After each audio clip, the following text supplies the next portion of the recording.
মানে পিরিয়ড থেকে কিভাবে এই পুরো পুরো ট্রান্সলেশনটা যদি দেখো মেয়েদের মাসিক চক্র, এটা তো পুরো ক্লাস। মাসিক চক্রে বেসিক্যালি 4খানা ফেজ রয়েছে।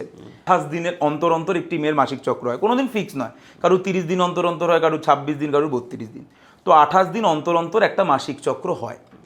তার প্রথম 5 দিন হচ্ছে ব্লিডিং, যে সময়টা তার ব্লিডিং হচ্ছে। ব্লিডিং মানেটা কি?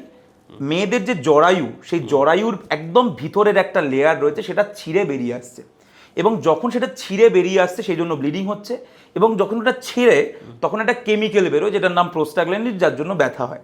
প্রথম 2-3 দিন বেশি হয়, তারপরের দিকে আস্তে আস্তে কমে যায়। এইবার তাহলে 5 দিন ব্লিডিং হয়ে গেল, তার মানে মেয়েদের ওই জরায়ুর ভিতরের লেয়ারটা কিন্তু ছিঁড়ে গেছে। এরপরে সেকেন্ড ফেজে যেটা হয়, ওই জরায়ুর লেয়ারটা আবার নতুন করে গজায়।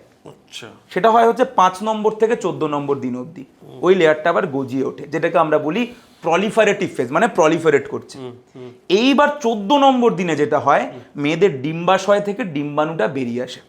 আচ্ছা, ডিম্বাশয়ের মধ্যে থেকে ডিম্বাণুটা বেরিয়ে এলো, এবং জরায়ুর পাশে একটা এরকম নালী রয়েছে যেটাকে ফ্যালোপিয়ান টিউব বলে, সেইখানে গিয়ে ওই ডিম্বাণুটা ওয়েট করে স্পার্মের জন্য। আচ্ছা, 24 থেকে 48 ঘন্টা ওয়েট করে।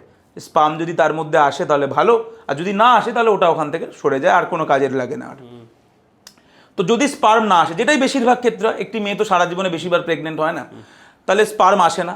তাই যখন স্পার্ম না আসে তখন কি হয়, ওই যে ডিম্বাশয় থেকে ডিম্বাণু বেরিয়ে আসার পরে ডিম্বাশয়ের মধ্যে আরও কিছু চেঞ্জেস হয়, যার জন্য এই যে জরায়ুর লেয়ারটা তৈরি হয়েছে, এই যে বললাম না যেটা ছিঁড়ে যাওয়ার পরে তৈরি হলো 5 থেকে 14 দিনে, ওইটা আরও স্ট্রং হয়। এবার এটা এতটাই স্ট্রং কেন হয়? তার কারণ আমাদের শরীর জানে যদি প্রেগনেন্ট হতো তাহলে বাচ্চাটাকে তো আমাকে বড় করতে হতো, তাই ওই লেয়ারটাকেও স্ট্রং করে রেখে দেয়। কারণ ডিম্বাশয় তো জানে না যে বাচ্চা মানে এটা হয়েছে কি হয়নি, তো ডিম্বাশয় কি করে, ওটাকে বড় করে রেখে দেয়। এই ফেজটাকে আমরা বলি সিক্রেটারি ফেজ, যেটা হচ্ছে 14 থেকে 28 নম্বর দিন। এইবার আমাদের শরীর বুঝে গেল যে প্রেগনেন্সি আসেনি, কারণ যদি প্রেগনেন্সি আসতো তাহলে এতদিনে গিয়ে ওই বাচ্চাটা ওইখানে গিয়ে বসে যেত ওই স্ট্রং লেয়ারটার উপর। যেই দেখলো আসেনি, বডি আবার কি করলো, তাহলে আসেনি, তাহলে কোনো লাভ নেই, হরমোনালটা চেঞ্জ হয়ে গেল, এবং ওই যে শক্তিশালী লেয়ারটা ওটা আবার ছিঁড়ে বেরোতে শুরু করলো। ওটা যখন ছিঁড়ে বেরোতে শুরু করে তখন শুরুর দিকে যেরকম বললাম ব্লিডিং হয়, ব্যথা হয়। দেখো আমরা সাইকেল কমপ্লিট করলাম, তাহলে ছিঁড়ে বেরোলো ব্লিডিং, আবার গজালো, তারপর ডিম্বাণুটা সেই সময় বেরোলো, বেরোনোর পরে এই লেয়ারটাকে আরও শক্তিশালী করলো, শক্তিশালী করার পরে দেখলো যখন প্রেগনেন্সি আসেনি, ওটা ছিঁড়ে বেরিয়ে গেল। যদি প্রেগনেন্সি আসে তাহলে আর পিরিয়ডসটা হবে না। এইবার ওইটা গিয়ে ওইটাই বাচ্চাটা ওখানে বড় হতে শুরু করবে ওই লেয়ারটার ওপর, ওই জন্য আর আর পিরিয়ড বন্ধ হয়ে পিরিয়ডস যায়। বন্ধ হয়ে যায়।